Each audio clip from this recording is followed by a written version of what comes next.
Terima kasih Anda masih bersama kami. Pemirsa, pemerintah mencatat realisasi investasi BPI Danantara tembus 179,05 triliun rupiah sepanjang semester pertama 2025. Ya, pemirsa, ke depan Danantara akan fokus menggarap sejumlah proyek termasuk pengembangan proyek yang fokus pada program pemerintahan. Pemerintah mencatat realisasi investasi BPI Danantara tembus 179,05 triliun rupiah sepanjang semester pertama tahun ini. Realisasi investasi BPI Danantara bahkan targetkan akan jauh lebih bergeliat pada paruh kedua.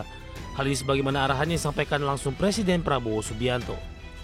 CEO BPI Danantara, Rosan Roslani, menegaskan ke depan Danantara akan fokus menggarap sejumlah proyek, baik bersama investor dalam maupun luar negeri. Danantara juga akan aktif dalam pengembangan proyek yang fokus pada program pemerintahan. Rosan memastikan Danantara hanya akan masuk ke dalam proyek prioritas yang dinilai memiliki return atau imbal hasil sesuai dengan yang telah dicanangkan. Selama itu memenuhi kriteria dan juga parameter yang ada di dalam Danantara, tentunya harus ada return yang memang kita canangkan juga.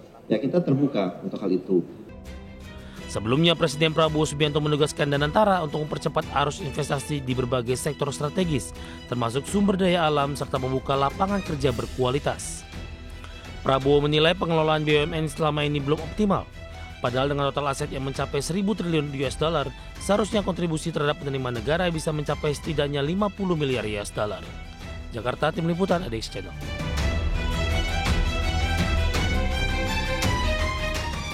Pemirsa, Bank Indonesia melaporkan posisi utang luar negeri Indonesia pada kuartal 2 2025 tembus 433,3 miliar dolar Amerika atau tumbuh 6,1% secara tahunan. Utang luar negeri pemerintah dimanfaatkan untuk mendukung sektor jasa kesehatan dan kegiatan sosial sebesar 22,3%. Bank Indonesia melaporkan posisi utang luar negeri Indonesia tercatat sebesar 433,3 miliar dolar Amerika Serikat atau tumbuh 6,1% secara tahunan. Posisi utang luar negeri ini sedikit lebih rendah dibandingkan dengan pertumbuhan pada kuartal 1 2025 sebesar 6,4%. Adapun WLN pemerintah pada kuartal 2 2025 sebesar 210,1 miliar dolar Amerika Serikat atau tumbuh sebesar 10% secara tahunan, lebih tinggi dibandingkan dengan pertumbuhan pada kuartal 1 2025 sebesar 7,6%. Perkembangan WLN tersebut terutama dipengaruhi oleh peningkatan aliran masuk modal asing pada surat berharga negara atau SBN domestik. Berdasarkan sektor ekonomi, WLN pemerintah dimanfaatkan antara untuk mendukung sektor jasa kesehatan dan kegiatan sosial sebesar 22,3%, administrasi pemerintah, pertahanan dan jaminan sosial wajib sebesar 19%, jasa pendidikan 16,4%, konstruksi 11,9%, serta transportasi dan pergudangan 8,6%. Berbagai sumber untuk IDX Channel. Menteri Koordinator Bidang Infrastruktur dan Pembangunan Kewilayahan Agus Harimurti Yudhoyono menyatakan hasil perhitungan menunjukkan penertiban Truck Over Dimension Overloading atau ODOL tidak akan memberikan dampak signifikan terhadap perekonomian nasional. AHY menegaskan penertiban odol dilandasi alasan kemanusiaan mengingat banyak korban kecelakaan lalu lintas yang melibatkan truk dengan muatan berlebih. AHY juga menyoroti kerusakan infrastruktur jalan yang ditimbulkan. Pemerintah berkoordinasi dengan Kementerian Perhubungan terkait perhitungan dampak penertiban. Pemirsa, sementara itu AHY juga tengah menyiapkan langkah pencegahan praktik odol melalui standarisasi upah pengemudi truk. Kebijakan ini akan dimuat dalam rancangan peraturan Presiden penguatan logistik nasional.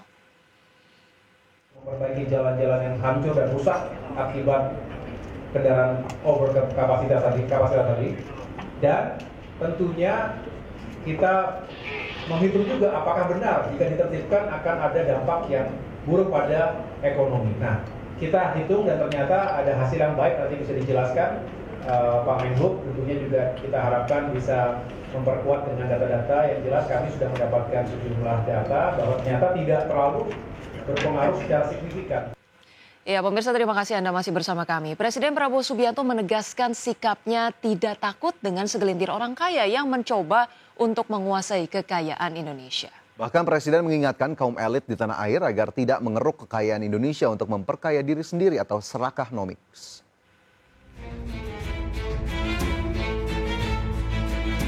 Presiden Prabowo Subianto menegaskan sikapnya tidak takut dengan segelintir orang kaya yang mencoba menguasai kekayaan milik Indonesia.